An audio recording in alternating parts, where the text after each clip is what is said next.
उसे क्या मारे जिसका रब है रखवाला।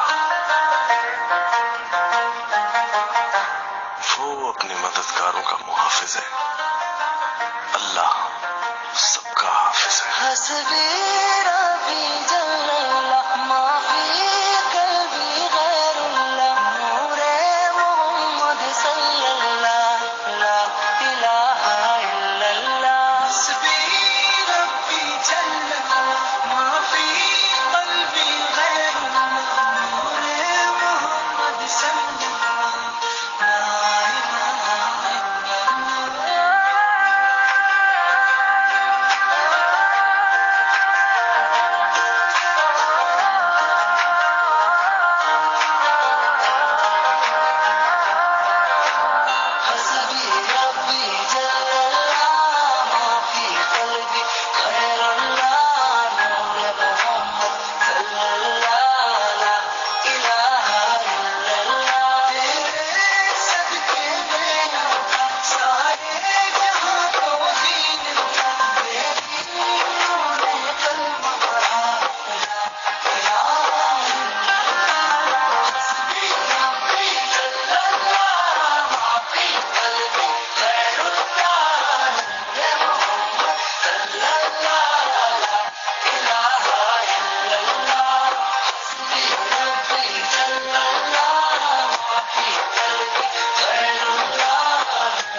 Assalamu alaikum wa rahmatullahi wa barakatuhu to all dear group members of Pure Discussion Group। आज हम इस्तकबाल करते हैं, वेलकम कहते हैं इन अवर प्योर डिस्कशन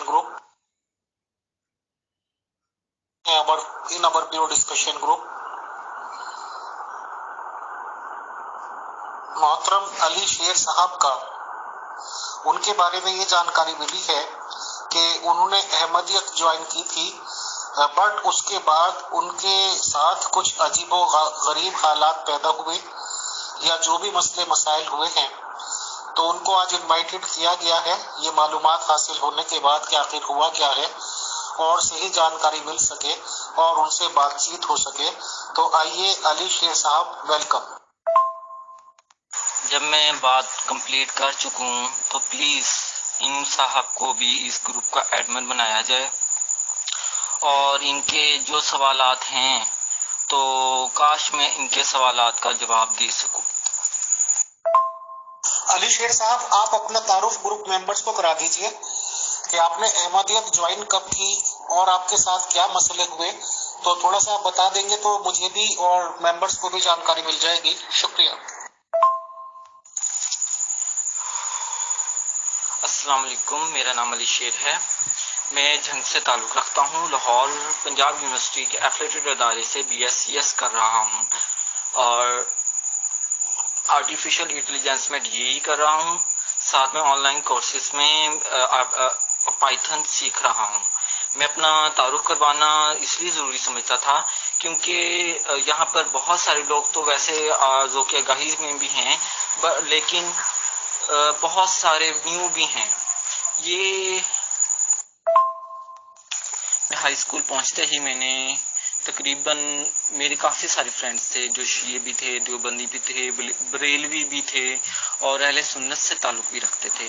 उनको मैंने करीब से देखा, पढ़ा, सुना, उनकी लाइफ ऑफ व्यूज़ को जाना, उनके फेस्टिवल्स को में गया, उनका रहन सहन देखा और व्यूज़ ऑफ इस्लाम क्या सोचते हैं, व्यूज़ ऑफ इस्लाम के बारे में क्या है, क्या कितना चेंज है, कितना चेंजेबिलिटी है, तो उसको मुकम्मल स्टडी किया। ये सिलसिला तब शुरू हुआ कि जब मुझ में शौक़ पैदा हुआ फ़िरक़ों की स्टडी के रिलेटेड, कि फ़िरक़ों की स्टडी की जाए और उन पर तहकीक की जाए, उनमें रहकर, उन लोगों में रहकर उनके ख्यालात, उनके लाइफ ऑफ व्यूज़, उनकी ज़िंदगी के बारे में जाना जाए कि वो ज़िंदगी अपनी कैसे गुजारते हैं। अगर जैसा कि एक शी हैं, अहले तशी हैं, आजकल मुहर्रम है और मुहर्रम में जाकर उनका देखा जाए life of view as a, मैं किसी शिया फैमिली में नहीं पैदा हुआ, मैं किसी बरेलवी फैमिली में नहीं पैदा हुआ, मैं किसी हदीस फैमिली में नहीं पैदा हुआ या अहले सुन्नत फैमिली में नहीं पैदा हुआ। तो उन तो जारी सी बात है, मेरा भी दिल करता है कि इन सबको देखा जाए, इनकी लाइफ ऑफ व्यूज, इनका लाइफ स्टाइल देखा जाए और ये इनकी जिंदगी गुजारने का तरीका देखा जाए, इस्लाम के रिलेटेड इनके क्या व्यूज हैं, क्या ये सोचते हैं, इनकी सोच को पढ़ा जाए। So sorry for late. उसके बाद मैंने मरकज पढ़ी, मता पढ़ी और मकाशफा के काफ़ी हिस्से पढ़े, इनके ऊपर काफ़ी ज़्यादा तहकीक की। क्रिश्चियनिटी में मैं काफ़ी ज़्यादा इंटरेस्टेड भी था क्योंकि इसकी जो तालीम थी वो सेम टू सेम इस्लाम जैसी थी, ह्यूमैनिटी ह्यूमैनिटी ह्यूमैनिटी। और आफ्टर मुझे पता चला कि एक और भी एक है जिसका मानना है कि humanity is the first, love for all, hatred for non. तो मैंने इस मज़हब को स्टडी करने का फ़ैसला किया। स्टार्ट में मैंने बुक्स पढ़ी, सीरतुल नबी, सीरतुल महदी और ब्राइन अहमदिया का first and second editions. Okay, तो मेरे वालिद के दोस्त हैं सईद अरशद चीमा और वो ज़ौक़े आगाही में ऐड भी हैं। मैं सबसे अल्तमास करता हूँ कि उनके लिए दुआ कीजिए कि उनका गला ख़राब है और कुछ तबीयत नासाज है जिसकी वजह से वो अपना इंटरव्यू रिकॉर्ड नहीं करवा पा रहे और इंशाल्लाह एज सुन एज वो अपना इंटरव्यू ज़ौक़े आगाही में रिकॉर्ड करवाएंगे। जब पूछा गया कि आगे बढ़कर सब कुछ करना क्या चाहिए तो मुझे कहा गया आपको मुरब्बी बन सकते हैं, आप जमात और निज़ाम में शामिल हो सकते हैं। इस निज़ाम में शामिल होने के बाद आपको बीच की बातें मतलब कि आपको बहुत सारा इल्म हासिल होगा, आप हर अहमदी के व्यूज़ ऑफ लाइफ जान सकते हैं, उनके इस्लाम के मुतल्लिका ज़िंदगी के बारे में मुकम्मल स्टडी कर सकते हैं। जब अहमदियत की ये तालीम और ये किताबें पढ़ी तो ये मेरे लिए ना काफ़ी था, मुझे ये बिल्कुल ज़ीरो, आटे में नमक के बराबर लगा। मेरा दिल किया कि मैं इनको मज़ीद पढ़ूं, इनके दरमियान रहकर इनके मुकम्मल तहकीक करूं, इनके व्यूज़ ऑफ लाइफ जानूं। तो जैसे कि मेरे रिश्तेदार हैं, उनमें मेरे दादा के कज़न हैं जो कि अहमदी हो चुके थे इंडिया में और उनकी आधी फैमिली इंडिया में और आधी फैमिली पाकिस्तान, झंग, लाहौर, कराची और कुछ एक रबवा में भी रहते हैं। तो उनको जांचना पड़तालना थोड़ा सा बहुत कम था क्योंकि वो हमारी सारी ज़िंदगी मेरी आंखों के सामने रहे हैं। उनकी बैकअप पे क्या है, उनके दिल में क्या है, उनके दरमियान रहकर मुझे क्या फील होगा, वो क्या है, वो जांचने के लिए मुझे मशवरा दिया गया आपको अहमदियत ज्वाइन करनी चाहिए। ज्वाइन नहीं करनी चाहिए, आपको इससे बढ़कर आगे सब कुछ करना चाहिए। तो जैसा कि मैंने बताया मेरे वालिद के दोस्त सईद अरशद चीमा थे, इनसे मेरी काफ़ी दुआ सलाम थी और इनका नंबर मैंने अपने चाचू से लिया था जिनके साथ इनकी काफ़ी अरसे से सलाम दुआ होती थी। ये तकरीबन 2007 से इटली में थे, फिर ये पहले ये फ्रांस में थे, फिर इटली और अब रिसेंटली ये पुर्तगाल में हैं। तो इन्होंने मुझे काफ़ी गाइड किया और कहा कि आप को अहमदियत ज्वाइन करनी चाहिए, अहद बैत लेना चाहिए। लेकिन अहद बैत में ये था कि अहद बैत 5 सालों में दिया जाता है।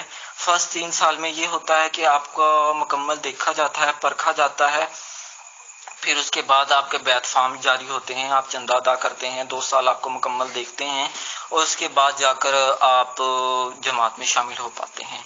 जबकि मैं ऐसा नहीं चाहता था।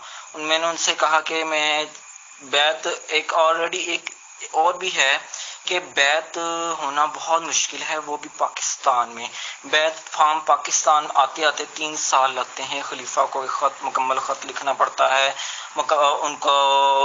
उनका हुआ, अगर उन्होंने देखा कि अगर ये अच्छा बंदा है, इसकी मुकम्मल हिस्ट्री अच्छी है, 3 साल तो वो बैत फार्म इशू करते हैं, वरना नहीं करते।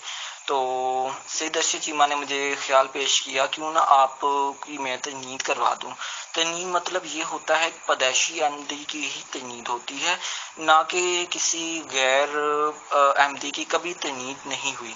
ये फर्स्ट मौका है, या जिंदगी में और भी लोग होंगे जिनकी तजनीद हुई जो कि गैर अहमदी थे।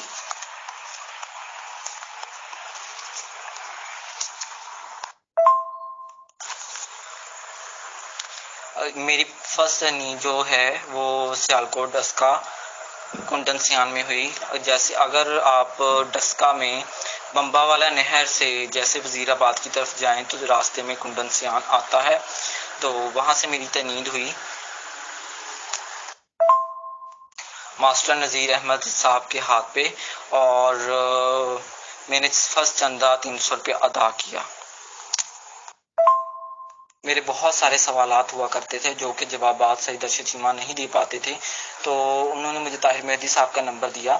ताहिर मेहदी साहब अल फजल के एडिटर इन चीफ और मस्जिद फजल उमर के मुरब्बी व इमाम थे।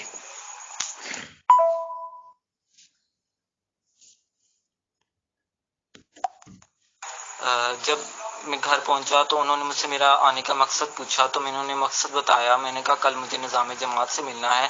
तो उन्होंने कहा चलो ठीक है, कल हम जाते हुए मैं ऑफिस जाते हुए आपको छोड़ दूंगा। और खाने के बाद उन्होंने मुझसे ये सवाल किया आप क्या लेंगे, आप दूध पीना पसंद करेंगे या चाय पीना पसंद करेंगे। मैंने कहा चाय मैं नहीं पीता, ना ही मैं रात को कॉफ़ी पीता हूँ, तो दूध लेना पसंद करूँगा। तो दूध जैसे ही मैंने पिया, मुझे नहीं पता मैं कहाँ हूँ कहाँ नहीं हूँ। जाने से कुछ पहले मुझे सईद अर्शद चीमा ने समझाया था जब जाओ तो लाइव लोकेशन अपनी मुझे सेंड करते रहना और बताते रहना तुम कहाँ पहुंचे हो कहाँ नहीं, और वहां पे ध्यान से रहना। और जो ताहिर मेहदी साहब ने घर बताया है वहां ना रुकना, वहां तुम्हें ज्यादा थोड़ा सा खतरा होगा। क्या खतरा होगा ये मुझे नहीं पता था।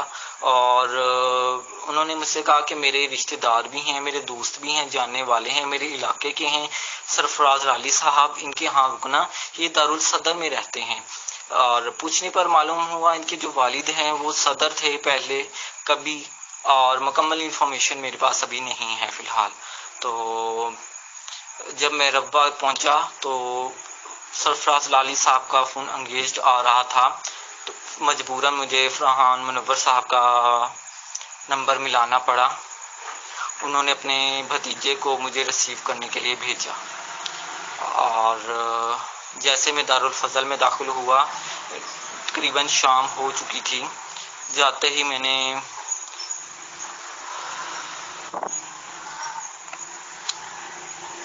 सलाम दुआ हुई मेरी सबसे पहले फरहान मुनव्वर से, उसके पीछे उनके भतीजे, एक और भतीजे थे वो खड़े थे उस, और किचन में उनका एक नौकर कह लें जो उनके घर में रहता था, मींस एक किराए का घर दे रखा था फरहान मुनव्वर साहब ने उस बंदे को, और मजदूरी के तौर पर उससे अपने घर का काम करवाते थे, सफाइयां करवाते थे। फर्स्ट चंदा जाने के बाद मेरे दिल में ख्वाहिश पैदा हुई कि अब तो मुरब्बी बनना चाहिए। ताहिर मेहदी साहब से इस ख्वाहिश का इजहार किया तो उन्होंने मुझे नासिर चीमा साहब का नंबर दिया। फर्स्ट उन्होंने काफ़ी इन्फॉर्मेशन दी। उन्होंने मुझे बोला कि अपने सदर साहब से रब्ता करें, रब्ता करके उनसे इनके मुकम्मल पेपर्स वगैरह इशू करवाएं, और ख्याल रहे कि आपकी जमात झंग से काफ़ी दूर है तो क्यों ना आप अपनी जो तनीद है वो रबवा मुंतकिल करवा दें। एक तो चंदा भी आसानी से देते रहेंगे और वहाँ पे पढ़ते भी रहेंगे। तो मैंने ऐसा ही किया। तो जैसे ख़त लिखवाने लगा मैं दारुल ज़ियाफ़त में रहने के लिए, तो उन्होंने मुझसे बोला कि दारुल ज़ियाफ़त तो बंद है। नासिर चीमा साहब से इस चीज़ की क्लियरेंस मिली कि हाँ बिल्कुल दारुल ज़ियाफ़त तो बंद है। ताहिर मेहदी साहब से जब इस चीज़ का इजहार किया गया तो ताहिर मेहदी साहब ने कहा तुम परेशान नहीं हो, तुम जाओ वहाँ पर मेरे एक मोहतरम उस्ताद है नूरुल हक साहब, उनका एक बेटा रहता है तो उनके यहाँ तुम रुक जाना। रब्वे के लोग बहुत ज़्यादा मेहमान नवाज और बहुत अच्छे दिल के मालिक हैं। एक इंतहाई बदतमीज दर्द से मेरी आंख खुली और जब मैंने आंख खोली तो मैंने सामने फरहान मुनव्वर को अपने ऊपर झुका हुआ पाया।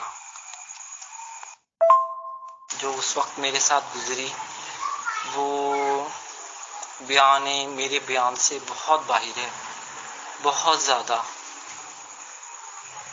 उस शख्स ने नहीं रुका, उस शख्स ने एक नहीं, दो नहीं, कई बार जब मेरी आंख खुलती वो मेरे ऊपर झुका होता, वो मेरे साथ जना करता, वो मेरे साथ बदकारी करता।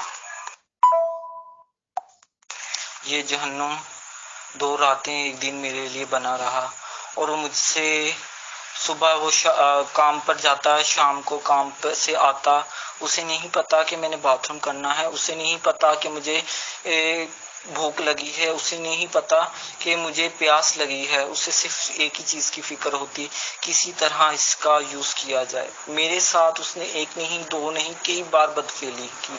मैं भूखा पेट प्यासा उसके पास रहा।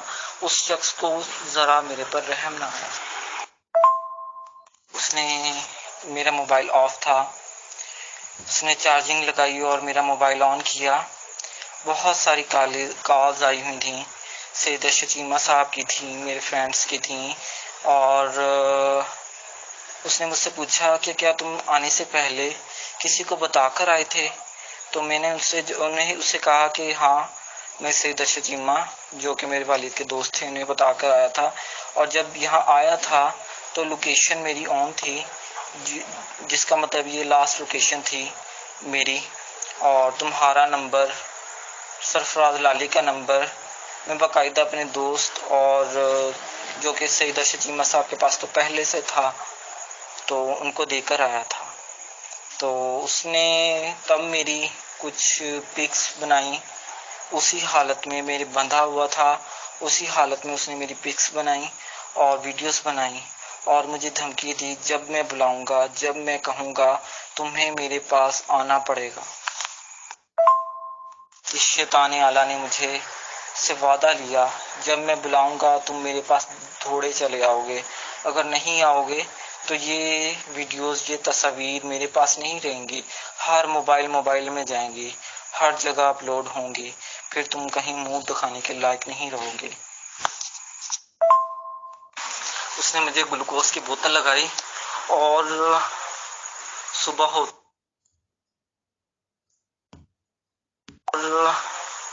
सुबह होते ही मुझे कपड़े पहनाए और कहा कि अगर मैंने किसी को बताया, अगर बाहर निकलकर मैंने शोर मचाया, अगर मैंने कुछ करने की कोशिश की, वो मेरे साथ वो बुरा हाल करेगा जो मैं नहीं जान सकता। क्योंकि उसे कुछ नहीं कहेंगे, वो सहाबी रसूल की औलाद है, उसके वालिद नूरुल हक साहब हैं, उसके दादा पटियाला के सदर साहब हैं, वो उसे कुछ नहीं कहेंगे, उसके पीछे उसकी पूरी फैमिली खड़ी है, मेरे पीछे कोई नहीं खड़ा, मुझे कुछ नहीं, कोई नहीं पूछेगा। मुझे दारुल फजल से निकाल कर ले जाया गया, खत्म नबूवत चौक चनियोट, वहां पर से मुझे झंग के लिए बैठा दिया गया और बाद में मुझे मोबाइल दिया गया और कहा गया इशारे से नहीं, चुप। झंग आया, मैंने किसी को नहीं बताया। कुछ अरसा बाद, कुछ दिन बाद मुझे दर्द शुरू हुई, सर्दियों के दिन थे और धूप में बैठने की वजह से कुछ फील हुआ, अचानक मेरे जिस्म से कुछ निकल रहा है, जैसे बाथरूम में गया तो मेरा खून बहना शुरू हो गया, मुझे ब्लीडिंग होनी शुरू हुई। स्टार्ट में मैंने अपने दोस्त को बताया और कहा कि इस तरह से ब्लीडिंग हो रही है, मुझे नहीं किसी और को हो रही है। उसने मुझे कुछ मेडिसिन बताई और मैंने मेडिकल स्टोर से लेकर खानी शुरू की। 1 खाऊं गोली, 2 खाऊं, 4 खाऊं, 8 खाऊं, मैंने पूरा पत्ता खाया, पूरे पत्ते की गोलियां खत्म कर गया, लेकिन मेरा दर्द नहीं खत्म हुआ।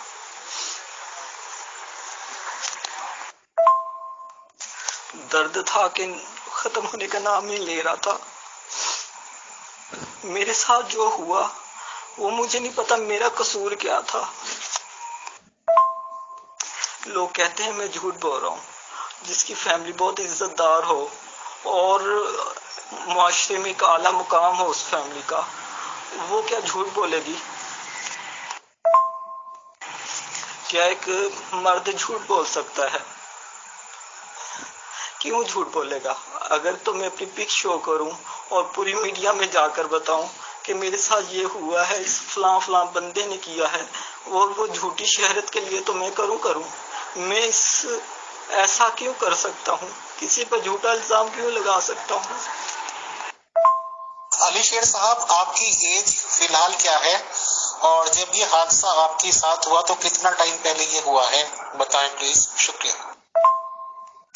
अगर ये सब मेरे साथ किसी मौलवी ने किया होता, किसी ईसाई ने, किसी यहूदी ने, किसी हिंदू ने किया होता, तो यहाँ पे मुझे इतनी पजीराई मिल रही होती, इतना ज्यादा लोग मेरे साथ होते, मेरे हक में खड़े हुए होते। क्यों, कौन होते हक में मेरे खड़े हुए? अहमदी होते। अगर ईसाई ने किया होता मुसलमान होते। अगर किसी हिंदू ने किया होता मुसलमान होते, अहमदी होते और ईसाई होते। अपने मजहब के खिलाफ हर एक को बुराई बहुत बुरी लगती है। कोई उसके खिलाफ एक लफ्ज भी बोले उसको बहुत बुरा लगता है। जब मेरे साथ ये हादसा हुआ तब मेरी उम्र 22 से 23 साल थी। 22 से 23 इस वजह से कि मेरी 22 ईयर्स एज मुकम्मल हो चुकी थी और 23 नवंबर में मैंने कंप्लीट हो जाना था। आज की तारीख में आपकी एज क्या है अली शेर साहब? 24 ईयर्स का होने वाला हूँ मैं। तो अली शेर साहब, मैं आपकी सब बातें समझ गया हूँ लगभग। जब आपको पूरी तरह से बांध रखा था इस बंदे ने और 2 या 3 दिन तक आप कह रहे हैं इसी हालत में रहे, और आपने ये भी बताया कि लैट्रिन बाथरूम तक का उसको ख्याल नहीं था, तो आखिर लैट्रिन बाथरूम किस तरह से पॉसिबल हुई फिर? क्योंकि टाइम पर ये चीजें अपने आप ही जरूरत हो जाती है। क्या बिस्तर पर ये सब कुछ अमल दखल चलता रहा? फिर तो बदबू बहुत हो गई होगी, तो आप उस बदबू में कैसे रहे और वो आदमी भी कैसे गुजारा हुआ? थोड़ी डिटेल से बता दें कि वो 2 या 3 दिन कैसे गुजरे हैं, बताएं। शुक्रिया। फर्स्ट उस दिनों के मुझे पेशाब बहुत ज़्यादा आया था और मेरा पेशाब निकल गया था, लेकिन मुझे बाथरूम पोटी नहीं आई। जैसे आपका बाथरूम निकल गया था तो जाहिर सी बात है, ये कुदरती बात है, बदबू बहुत हो जाती है। तो क्या उसने चादर वगैरह बदली थी या वो उसी बदबू में वो भी गुजारा करता रहा? और क्या उस घर में कोई और था ही नहीं बिल्कुल? और जब वो चला जाता था काम पे तो क्या आपने ये देखने की कोशिश की कि कोई खिड़की वगैरह हो या आपने थोड़ा शोर मचाया हो, चिल्ला के देखा हो कि आसपास अगर कोई हो तो हेल्प मिल जाए आपको? बताएं प्लीज। शुक्रिया। उसने मुझे खोला भी था एक बार, जस्ट मुझे सफाई के लिए, लेकिन जैसे मैं बाथरूम में गया, खिड़की खोली आवाज लगाने के लिए, लेकिन फौरन बाथरूम में आया, उसने मेरे मुंह पे थप्पड़ मारा और मुझे दोबारा फिर बांधने के लिए ले गया। लेकिन जब मैंने रेजिस्ट किया तो उसने काफी ज्यादा मुझे मारा पीटा, मुझे घूंसे मारे, मुझे जूते मारे, मुझे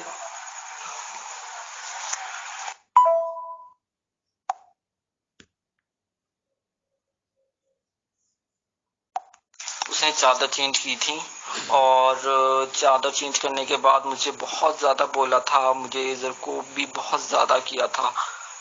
उस घर में 3 बेडरूम तो थे, एक जो जिसे वो गेस्ट रूम जो उसने मुझे सोने के लिए दिया था तब, और एक किचन था, किचन के सामने एक बेड मुकम्मल पड़ा हुआ था और एक सिटिंग के लिए छोटा सा एरिया था जिसमें 2 सोफे पड़े थे, 2 से 3 सोफे पड़े थे और पीछे 1 से 2 कमरे थे। अब मुझे नहीं पता वो कमरे थे या बाथरूम थे या क्या था वहां पे।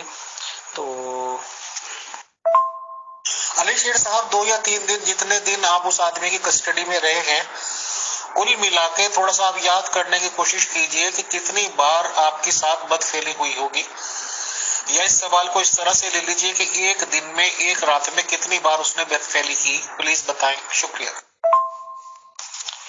मुझे नहीं पता कि उसने जो फर्स्ट बदकारी की है वो उससे पहले कितनी बार कर चुका था, लेकिन मुझे उस वक्त बहुत ज्यादा दर्द हुआ कि अचानक किसी ने मुझे समझ नहीं आ रही मैं इस दर्द को कैसे समझाऊं।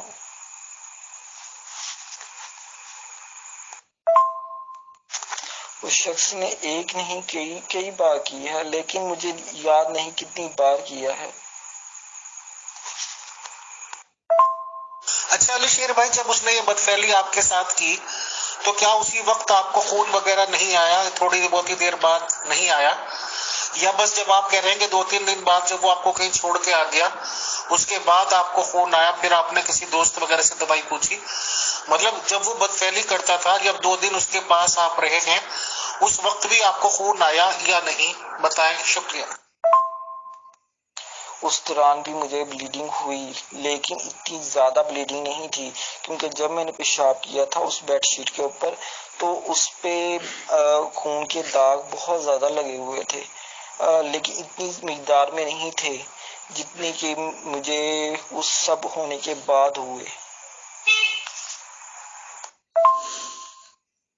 और जो टिश्यू मुझे यूज करने के बाद जो टिश्यू यूज करके वो फेंकता था, वो उसमें भी मैंने अक्सर में देखे हैं ब्लीडिंग के जर्रात देखे हैं मैंने। लेकिन जब मैं वापस आया हूँ, वापस आने के बाद एक दिन तो मुझे जो सबसे पहला जिस दिन मुझे फील हुआ है मुझे इससे कुछ निकल रहा है, उस दिन वो ब्लीडिंग ऐसे थी जैसे मुझे मोशन लगे हों, लूज मोशन। और हालांकि मुझे लूज मोशन नहीं लगे थे, जस्ट वो एक खून था, खून ब्लीड निकला है, मुझे खून निकला है। उसके बाद वैसा नहीं, लेकिन पखाने के साथ जैसे मैं पखाना करता था उसके साथ मुझे ब्लीडिंग होती थी। मैं डरता था डॉक्टर के पास जाने से। डॉक्टर के पास जाने से इस वजह से डरता था कि मैं क्या बताऊंगा उसको। मुझे सूझा कि क्यों ना मैंने घर वालों को तो ये कहा है कि मुझे पाइल्स हुआ है, तो वहां जाकर भी मैं ये कह देता हूँ मुझे पाइल्स हुई है। तो डॉक्टर के पास गया तो उसने मुझसे पूछा कि तुम्हें खूनी है या बादी है, जब तुम पखाना करते हो तो वो बाहर निकलती है चीज के नहीं निकलती। तो मैंने उससे कहा कि मुझे इसके बारे में इस तरह के कुछ निशानात नहीं हैं, तो मजबूरन मुझे उससे बताना पड़ा कि मेरे साथ क्या हुआ है। अभी रिसेंटली मैं कल गया हूँ डॉक्टर के पास, उसने मुझे पहचान लिया, इतना घूर कर देखा जैसे मुझे ऐसा लगा जैसे उसने एक नजर में मुआयना कर लिया, ये आज फिर आ गया कि क्यों आया इतने अरसे बाद।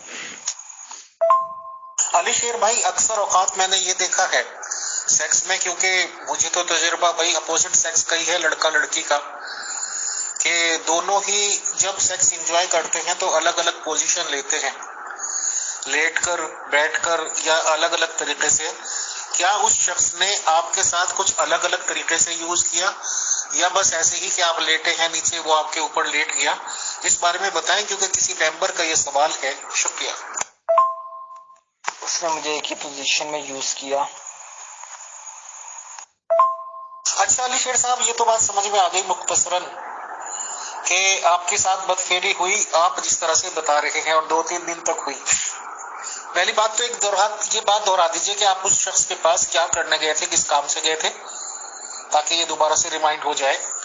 और जब आप उसके बाद घर आ गए, जैसे डॉक्टर वगैरह से आप मिले हैं, तो आपने पुलिस रिपोर्ट कराने की कोशिश क्यों नहीं की, या बस आप इस बात का भी जवाब यही देंगे कि आप शर्मिंदा थे या आप बताना नहीं चाहते थे? तो बताएं प्लीज। शुक्रिया। जैसा कि मैंने स्टार्ट में इज़हार किया, मैं मुरब्बी बनना चाहता था।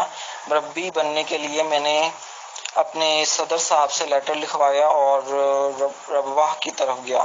ठीक है, मैं निज़ाम साहब से इसी वजह से मिलना चाहता था और इसी सिलसिले में गया था वहाँ। तो अली शेर साहब, जब आप मुरब्बी बनने के लिए गए थे और उनकी सिग्नेचर की जरूरत थी, तो ऐसा भी तो हो सकता है कि जो उन्होंने आपके साथ किया ये बदफहमी वगैरह, वो उसी की ट्रेनिंग का एक हिस्सा हो। मुरब्बी की ट्रेनिंग के लिए ये भी जरूरी होता हो, तो क्या आपने ये नहीं पूछा कि क्या ये मुरब्बी की ट्रेनिंग ही दे रहे हैं आप? ऐसा भी तो हो सकता है ना। इस सिलसिले में कोई बात हुई या नहीं हुई तो बताएं। शुक्रिया। नहीं, मैं ऐसा मान ही नहीं सकता ये मुरब्बी की बनने की ट्रेनिंग का हिस्सा हो। अगर ऐसा होता तो मुरब्बी साहब मुझे इस बारे में जरूर बताते। तो अली शेर साहब, अब आप क्या चाह रहे हैं कि चलिए आपने मुरब्बी बनने की कोशिश की और उसका नतीजा ये हुआ कि आपके हिसाब से बदफहमी हो गई, और वो भी आपको कैदोबंद में रखकर 2-3 दिन तक, और उस आदमी में ताकत भी बहुत ज्यादा थी, क्योंकि भाई जेंट्स अपोजिट सेक्स के लोग भी मिलते हैं, तो जाहिर सी बात है कि एक बार ऐसा करने के बाद काफी देर का रेस्ट चाहिए उन्हें। तो चलिए, उसने यूज की अपनी ताकत आपके ऊपर, आप वापस भी चले गए, डॉक्टर से भी आपने कंसल्ट कर लिया, पुलिस में आप जा नहीं रहे हैं, तो आखिर अब आप चाहते क्या हैं? किस तरह की कार्रवाई चाहते हैं आप तो बताएं। शुक्रिया। अहमदियत ऐसा मजहब है जो हर एक से प्यार करता है। हाँ, इसमें कुछ बुरे लोग भी ऐड हो गए हैं और वक्त के साथ साथ बहुत सारे ऐड हो रहे हैं बुरे लोग। तो इन लोगों को रोकथाम करनी है इस चीज के ऊपर, तो सीरियसली सोचना पड़ेगा। जैसा कि रिसेंटली ताहिर नसीम के साथ हुआ है, तो इन लोगों को और भी जो काली भेड़ें हैं अपने अंदर से वो निकाल बाहर करनी चाहिए। सॉरी, मुहर्रम उल हराम चल रहा है तो नेट की स्पीड थोड़ी स्लो है, इस वजह से जो भी चीज़ मैं अपलोड कर रहा हूँ थोड़ा टाइम ले रही है। और जाकर तहकीक करें, पता करें अली शेर कौन है। मैंने अपने तमाम के तमाम चंदा रसीदें लगाई हैं ना, तो पता करें अली शेर है कौन, अली शेर की तजनीद कहाँ से हुई, अली शेर ने कब और कितना चंदा दिया, ठीक है। और शौक से तहकीक करें। अगर किसी के पास अपना कोई अहमदी है और उसके पास दारुल ज़ियाफत का नंबर नहीं है तो मुझे बताए, मैं निकाल के देता हूँ। जनाब, एक बात आपको समझनी पड़ेगी कि एक फैमिली है, रिस्पेक्टिव फैमिली, वो ये बर्दाश्त करेगी उसका बेटा किसी अनदर रिलीजन को एक्सेप्ट कर रहा है, लेकिन ये वो कभी बर्दाश्त नहीं करेगी कि उस लड़के के साथ ऐसा कुछ घिनौना हुआ है, क्योंकि उस फैमिली के साथ मेरी फैमिली का नेम जुड़ा हुआ है। मेरी फैमिली झंग में ही नहीं, मुख्तलिफ जगह पे बहुत ज़्यादा मशहूर है। और इस नाम को जब ये आएगा, अली का रेप हुआ है, अली के साथ ये प्रॉब्लम हुई है, तो जब एक शख्स को पता है वो बहुत सारे लोगों को पता होगी। आज बहुत सारे लोग ये सवाल करते हैं, तुमने रेपिस्ट का चेहरा तो शो किया, उसकी फैमिली का चेहरा शो किया, वाई तुमने अपना चेहरा शो क्यों नहीं किया? मैं शिकार हुआ हूँ। आप ये चाहते हैं कि आप मेरी पिक्स मुख्तलिफ ग्रुप्स में शो करवा कर ये कहें आप अली शेर हैं जिसके साथ ये सब हुआ था, आप अली शेर हैं जिसके साथ ये सब हुआ था। क्या आप ये चाहते हैं? 10% वो मुझसे आगे हैं। मैं अगर 100 लगाऊंगा वो 200 लगाएंगे, वो 1000 लगाएंगे। मैं लाख लगाऊंगा वो 10 लाख लगाएंगे। मैं 10 लाख लगाऊंगा वो 50 लाख लगाएंगे, करोड़ लगाएंगे। आखिर क्या होगा? वो 50-60 लाख रुपया देंगे हुकूमती अहलकारों को और यूके भाग जाएंगे। क्या मुझे इंसाफ मिल पाएगा इस मुल्क में? अभी एक ग्रुप में मुझे कहा जा रहा था आप आगे कदम बढ़ाएं, हम आपके साथ हैं, आप पुलिस केस करें, आप आ जाएं पुलिस केस करें। तो मुझे ये श्योरिटी चाहिए कि जो मेरा मुजरिम है वो पैसा देकर बाहर ना भाग जाए, वो 5 से 10 लाख देकर बाहर ना भाग जाए।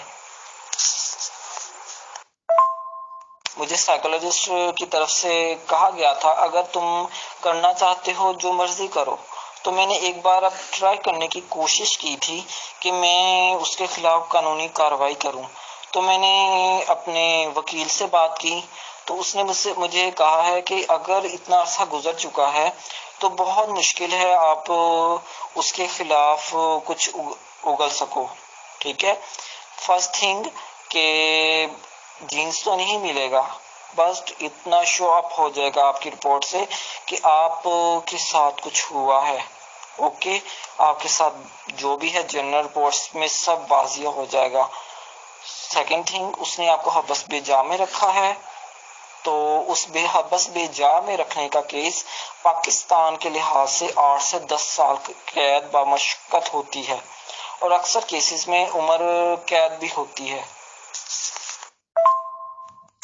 यहाँ के इस मुल्क के तो वजीर आजम, यहाँ तक के यहाँ का तो बंदा चोर है, तो फिर आप किस चीज की उम्मीद रखते हैं मैं इस मुल्क में रहकर कानूनी कार्रवाई करूंगा। अली शेर साहब, जहाँ तक कानूनी कार्रवाई की बात है तो आपको मालूमात हो या ना हो, अगर ऐसा किसी लड़की के साथ भी हो जाता है और वो जाहिर सी बात है कि अपना नाम शो नहीं करना चाहते, तो कोर्ट हो पुलिस हो सबको बाकायदा हिदायत दी हुई है कि वो उस बंदे का नाम शो कभी नहीं करेंगे और पूरा केस भी चल जाएगा और एक अंजाम तक पहुंच जाएगा। इसमें तो एक लड़का लड़के से इन्वॉल्व है, तो जाहिर सी बात है फिर भी उन लोगों की आइडेंटिटी शो नहीं की जाती जब वो ये चाहते हैं। तो जैसे कि आपने ये बताया कि आपके फोटो वगैरह उसने खींचे थे बदफेली करते हुए भी और नंगी हालत में भी, तो वो तो आपके पास भी होंगे। क्या इस तरह का कोई सबूत आपके पास है? अगर आप इस तरह का कोई सबूत हम लोगों को दे देते हैं तो इंशाल्लाह आपके ही इलाके में बहुत सारे लोग हम मुहैया करा देंगे जो आपका नाम भी शो नहीं होगा और टोटली कार्रवाई भी हो जाएगी। तो बताएं। शुक्रिया। चलिए अली शेर साहब, आप कानूनी कार्रवाई नहीं करना चाहते, अहमदी जमात का भी आप बता रहे हैं कि काफी लोग अच्छे हैं, आप ये भी बता रहे हैं कि लव फॉर ऑल और हेट फॉर नो वन करते हैं, तो फिर तो आपको बिल्कुल अच्छा फक्र महसूस करना चाहिए कि आपके साथ लव ही लव किया गया है, बल्कि बहुत ज्यादा लव किया गया है। और इतना तो एक शौहर अपनी बीवी को या ये कह लीजिए आदमी इतना एक लड़की को भी नहीं निपटता कि 2-3 दिन तक बिल्कुल कोई अप्सरा सुंदरी भी मिल जाए कि वो बांध के रखे, ये करे और दुनिया भर का रेप करता रहे। तो लव तो साथ फिर हो गया आपके, कानूनी कार्रवाई आप चाहते नहीं, तो फिर आप क्या मकसद लिए हुए हैं, क्या मकसद अचीव करना चाहते हैं? क्योंकि मैंने सुना है कि आप ये 1.5 साल से मसला उठा रहे हैं, अगर सही सुना है तो प्लीज बताएं। शुक्रिया। जी बिल्कुल, मेरे पास वो थे, लेकिन ईमेल आईडी चेंज करने की वजह से मेरे से वो डिलीट हो गए। ठीक है, और ये ईमेल आईडी चेंज क्यों करना पड़ा ये भी एक मुकम्मल मैं तफसील बता दूं आपको कि जैसे ही मैं वापस आया रबवा से तो कुछ अर्सा बाद मुझे उसकी तरफ से दोबारा कॉल SMS आने लगे। बाकायदा मेरे पास चैट पड़ी है, मैं चैट भी अपलोड करूंगा अभी। तो मुझे कहा जाने लगा कब दोगे, कब आओगे मेरे पास, कब दोगे, कब आओगे मेरे पास।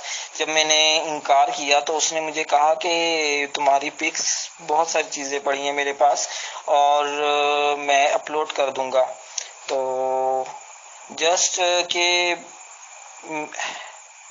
उसने मेरे नंबर काफी लोगों को दिया, मेरा डायरेक्ट नंबर भी दिया। उस वक्त मेरा ये व्हाट्सएप नंबर यूज हो रहा था, तो उसने मेरा डायरेक्ट नंबर भी दिया और पाकिस्तानी नंबर भी दिया, व्हाट्सएप नंबर भी दिया और पाकिस्तानी नंबर भी दिया, और देकर मुख्तलिफ लोगों से कहा ये ऐसा बंदा है, इसको बुलाओ।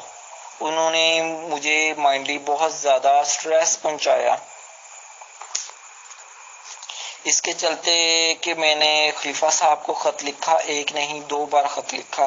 फर्स्ट टाइम कोई जवाब नहीं आया, सेकंड टाइम मैंने दोबारा खत लिखा और उस खत का ये जवाब आया कि मुझे कनाडा से वो नंबर मेरे पास है, मैं नंबर सेंड अभी करता हूँ।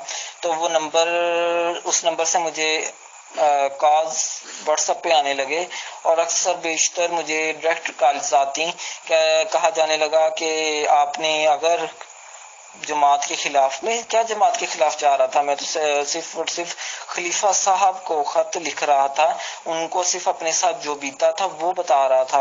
उन्होंने मुझे इतना ज्यादा धमकाया, इतना ज्यादा तंग किया कि मुझे मजबूरन अपने जो 2 नंबर थे यूज हो रहे थे, एक जोंग और जैस, दोनों को मुझे तब्दील करना पड़ा। वो तस्वीरें मुझसे डिलीट हुई इस वजह से कि अब मैंने ईमेल आईडी चेंज की। जी, मैं काफ़ी अरसे से इस मसले को बाहर निकालना चाह रहा हूँ, लेकिन नवंबर की बात है, नवंबर या अक्टूबर की बात है, ये लास्ट टाइम मेरी बात हुई है उससे, ताहिर मेहदी साहब से बात हुई है। तो उनसे मैंने इस सिलसिले में बात की है। उन्होंने मुझसे कहा, तुम समझो तुम मर चुके हो, तुम कुछ नहीं हो इस जिंदगी में, ना इस दुनिया में ना आखिरत में, तुम मर चुके हो, तुम अब इस मसले को एंड कर दो, खत्म कर दो, ठीक है, चुप कर जाओ। जिस वक्त मैं वक्फे 9 का हिस्सा नहीं था, तब से मैं जमात अहमदिया के लिए फेसबुक पे मुख्तलिफ पोस्ट करता, उन पर जमात अहमदिया के हक में दलाइल पेश करता और काफ़ी लोगों को धूल भी चटाता। और उस आईडी को नाम मैंने चेंज करके एज अब इस वक्त वहां से ही वहीं पे मेरी पोस्ट मेरे ख्याल अभी भी मौजूद होंगी, तो नहीं है तो कोई प्रॉब्लम नहीं। बहुत सारी और आईडीज भी हैं जहाँ पे अभी भी मेरी पोस्टें मौजूद हैं, तो वहां से मैंने अपना मुकम्मल लिखकर बयान भी किया, लेकिन किसी ने मेरी तरफ कोई ध्यान नहीं दिया। जस्ट मुझे मौलवी कहा, मौलवी कहकर चुप करवा दिया गया। और अब भी है कि बहुत सारे लोग मुझे मौलवी कहते हैं, कहकर चुप करवा देते हैं, हालांकि मैं मौलवी नहीं हूँ। वेल एंड गुड जनाब, अगर ऐसा है तो फिर बहुत आसान है, मैं अपना मेडिकल टेस्ट करवा लेता हूँ और जो पिक हैं वो तो ईमेल आईडी पे महफूज होंगी ना, तो वो मैं रीसेट कर लेता हूँ और रीसेट करते ही मुझे वो तमाम की तमाम पिक्स मिल जाएंगी। सो आपको मैं फराहम कर दूंगा, और जो शख्स कह रहा है वो मुझे डायरेक्ट आकर इनबॉक्स करे, यानी डीएम में आकर इंशाल्लाह जैसे जैसे मुझे सारी चीजें इंफॉर्मेशन मिलती है वो साथ साथ उसके साथ शेयर भी करूंगा। मेरे पास इस वक्त जितनी इंफॉर्मेशन है मैं उसके साथ शेयर करूंगा। खलीफा साहब की तरफ से जो जवाब आपको आया था खतों का, क्या वो आपके पास मौजूद है तो बताएं। मुझे खतूत का जवाब नहीं आया था, मुझे धमकियां आई थी। अमेरिका कनाडा के नंबर से मुझे धमकियां आई थी और कई, एक बार 2 बार होता है, कई बार आई थी। जी, आपके पास इंफॉर्मेशन कलेक्ट कर लीजिए और हमारे पर्सनल पे आप भेज दीजिए, तो इंशाल्लाह बाकी जिम्मेदारी सब हमारी है। आप जितने भी सबूत आपके पास हैं, मेडिकल रिपोर्ट्स की कॉपी, फोटो वगैरह भेजें आप, इंशाल्लाह सब हो जाएगा।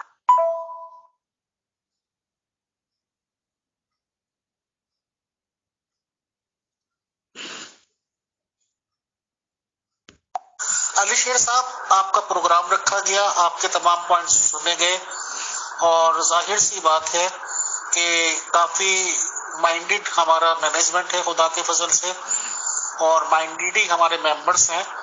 उनके कमेंट्स काफी ऐसे आ रहे हैं जिनसे उनके अपने जहन की अक्कासी हो रही है। वो आपके रिगार्डिंग क्या ख्यालात रख रहे हैं वो भी सब जाहिर हो रहा है। बहरहाल सारी चीज डिपेंड करती है सबूत पे। आप वो फोटोज जो कि आपके उस दौरान लिए गए वो आप प्रोवाइड करा दें और अपना मेडिकल रिपोर्ट की कॉपी आप हमें दे दें, उसके बाद इंशाल्लाह हम बाकी सारा काम कर लेंगे। और जाहिर सी बात है कि ये तो बात पक्की है कि आप झूठ बोलेंगे तो बोलेंगे भी क्यों, आखिर उससे आपको हासिल क्या होगा। और जो आपने ये कहा था कि 3 साल के बाद वो बेअत कबूल करते हैं, और एक तरफ आपने वक्फे 9 की बात की, तो वक्फे 9 तो पैदाइश से पहले ही वाली बुकिंग होती है और पैदाइश ही शायद आप अहमदी जमात से जुड़े हुए हैं नहीं। तो मैं समझता हूँ कि आज के लिए बात काफी है। समझने के लिए और लोगों को समझाने के लिए बहुत शुक्रिया। अली शेर साहब, आज के लिए तो ये काफी है। तो जो कुछ भी आप प्रोवाइड हमें करवा सकेंगे उन रेपिस्ट का, जिसको आप कह रहे हैं, फोन नंबर वगैरह, कॉन्टेक्ट नंबर वगैरह, सारे सबूत जो भी आपके पास हैं, फोटोज वगैरह, और जो भी आपके पास मेडिकल रिपोर्ट, सब कुछ आप अवेलेबल करा दीजिए। बाकी काम हम इंशाल्लाह यहाँ से बैठे बैठे ही अपने दोस्तों से करवाने की पूरी कोशिश करेंगे और आपको पूरा साथ भी दिया जाएगा। और जो हक और सच होगा तो आखिर में जीत उसी की होगी इंशाल्लाह। बहुत शुक्रिया।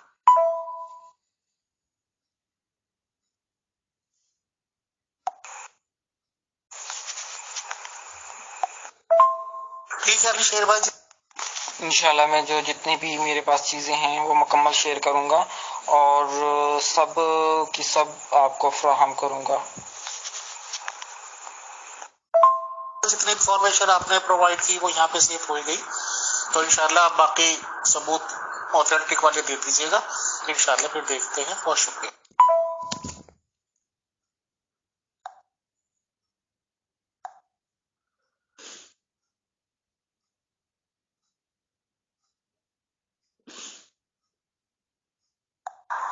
अस्सलाम वालेकुम। मैं सुन रहा था मैसेज अली शेर साहब के, और एक बात वाजे कर देना चाहता हूं कि जो भी जिसने भी ज्यादती की है, जुल्म किया है, उसे एक मुजरिम ही समझना चाहिए और उससे कतन कोई हमदर्दी नहीं है। दूसरा ये है कि ये इन्होंने जो आकर ये बात कर रहे हैं, ये भी आसान नहीं होता। इनकी इखलाकी जुर्रत को सलाम है। एंड मुझे ये यकीन है, मैं बड़े वसूख के साथ कह सकता हूँ कि अगर ये जेन्युइन है केस, अगर वाकई इनके साथ ज्यादती हुई है, तो मैं रवे में पला बड़ा हूँ, मैं उस शहर के मिजाज को बखूबी जानता हूँ और बहुत से दोस्तों से अभी भी वाकफियत है और जिम्मेदारी से कह सकता हूँ कि इनका साथ देने वाले वहां पे भी, यहाँ पर भी, हर जगह मौजूद होंगे अगर इनका केस सच्चा है। अमीर फैसल साहब, आप वकील हैं, अब आप जानते हैं कि इसकी में क्या क्या रिक्वायरमेंट होती है, लेकिन जिस तरह इन्होंने कहा है, बहुत सारे सवाल होंगे। किसी भी इल्जाम लगाने वाले की स्टेटमेंट को एज इज लेना बेशक मुश्किल होता है, और इसमें चाहे नाम तो किसी का भी लिया जा सकता है। बहरहाल मैं तो नहीं जानता उन साहब को जिन पर इल्जाम लगाया है, लेकिन जो कोई भी हो, मैं भी और मेरे दोस्त भी, और अल्हम्दुलिल्लाह मेरे काफी दोस्त हैं, इनको हर लिहाज से इनका साथ दिया जाएगा, इंसाफ के साथ खड़ा हुआ जाएगा। जिसने भी ज्यादती की है उसको कटहरे में खड़ा किया जाएगा। ये एक ऐसी बीमारी है जो बदकिस्मती से पूरी दुनिया में पाई जाती है, लेकिन बरे सगीर पाक व हिंद में ये कुछ ज्यादा ही पाई जाती है, और इसका साथ मेरिट पर बगैर जज्बाती हुए ये लड़ना बहुत जरूरी है। मोहतरम ताहिर अमजद साहब, बहुत बहुत शुक्रिया, बहुत जज़ाकल्लाह आपके जज्बात का, ख्यालात का। आपने क्योंकि वकालत का जिक्र कर दिया है, तो वकालत के हिसाब से जितने इनके बयानात हैं, अगर सामने इनसे क्रॉस क्वेश्चंस करने वाला वकील, जाहिर सी बात है फेस करना पड़ेगा अगर केस चलेगा, तो उसमें काफी जगह इन्हें परेशानी और उलझने हो सकती हैं, या ये कह लीजिए आसान जबान में कि कहीं ना कहीं कुछ झोल तो नजर आते हैं। बट आपने बिल्कुल सही कहा कि अगर इनका केस बिल्कुल जेन्युइन है और ये प्रूव कर देते हैं, थोड़े बहुत प्रूफ भी मुहैया करा देते हैं, तो फिर इंशाल्लाह इनका भरपूर साथ देना चाहिए और साथ दिया जाएगा। और माशाल्लाह आप जैसे पर्सन का साथ आना और इस कदर हौसला अफजाई करना भी एक बहुत बड़ी अहमियत का हामिल है। इंशाल्लाह इनसे नीडेड चीजें ले ली जाएंगी और इंशाल्लाह बेस्ट चैनल से सब कुछ किया जाएगा। बहुत शुक्रिया, जज़ाकल्लाह।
शाम